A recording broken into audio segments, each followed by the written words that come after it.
आम्ही आमचे घरचे काम सांगत नाही. हजारो लोकांनी निवडून दिलं, त्यांचं काम होत नसल्यानं सभागृहात प्रश्न उपस्थित करतोय.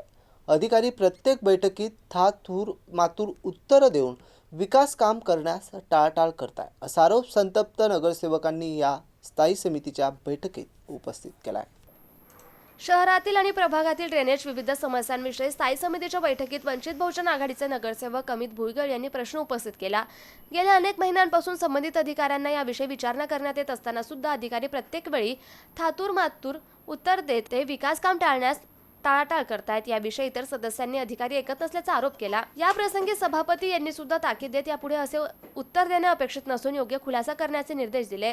अमित भुईगळ यांनी तीव्र नाराजीसह आपला रोष व्यक्त केला. आम्हाला हजारो लोकांनी निवडून दिलं असून आम्ही काही आमच्या घरचं काम सांगत नसून प्रभागातील नागरिकांची प्रलंबित समस्या दूर करण्याचं काम सांगतोय, अशी संतप्त प्रतिक्रिया सभागृहात व्यक्त केली. यावेळी अतिरिक्त आयुक्त रणजित पाटील यांनी मध्यस्थी करत सदस्यांच्या भावना लक्षात घेऊन लवकरच विकास कामे करण्याचं आश्वासन सभागृहात दिले.